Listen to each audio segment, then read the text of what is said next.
So DIY has become incredibly popular, and for good reason. Do-it-yourself projects save you money and give you a quick win, so it feels empowering.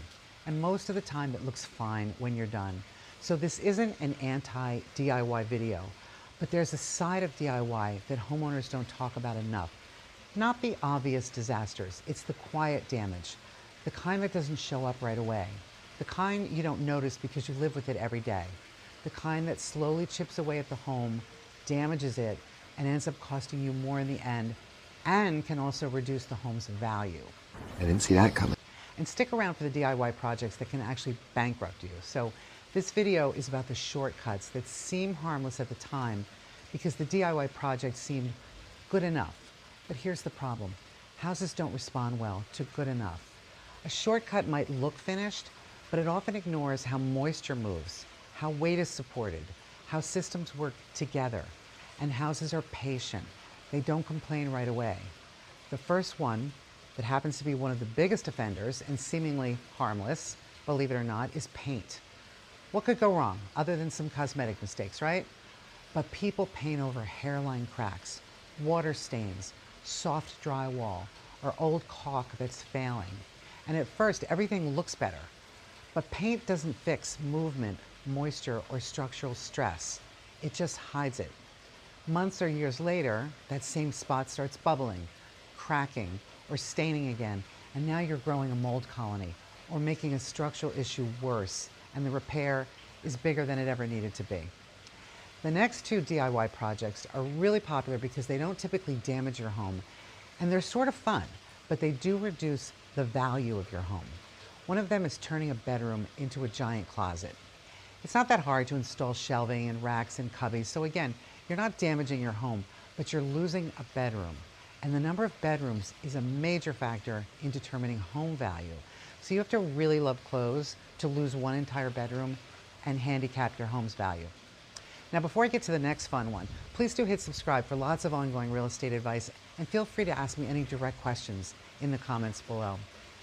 The other super popular DIY project is converting a garage to use as more living space. Again, it doesn't damage your home, but it usually doesn't improve the value either, and can actually decrease the value because to do it right, you need proper heat, water, electricity, new sheetrock or drywall, lighting, and you're losing a garage, which is really important to a lot of home buyers. Also, a garage is a man cave or music studio or game room. It's not really fooling anybody. Everybody knows it's still a garage. Okay, next, gutter work. Fixing or replacing gutters as a DIY project can be very tempting due to pretty big potential cost savings, but there are lots of ways it can end badly.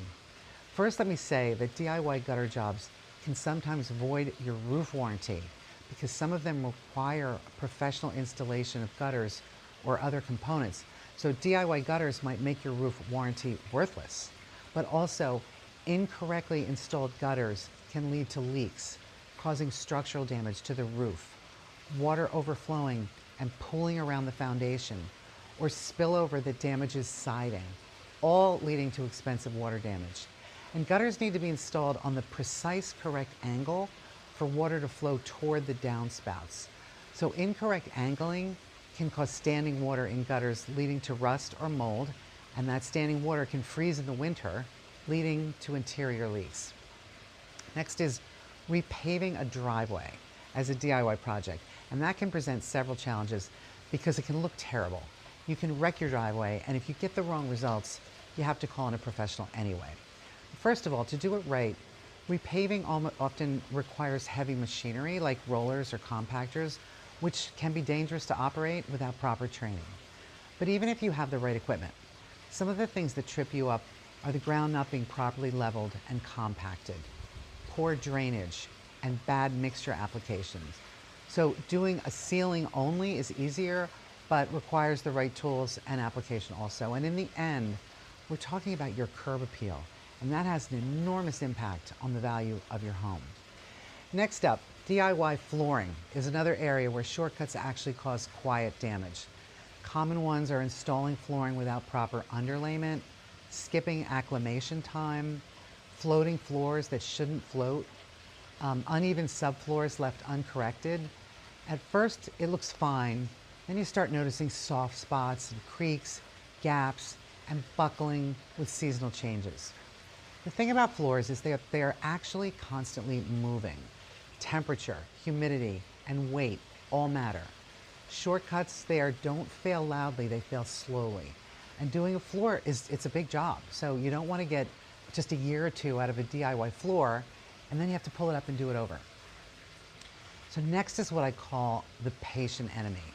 Nothing does quiet damage like water. Water doesn't rush, it seeps, it wicks, it spreads.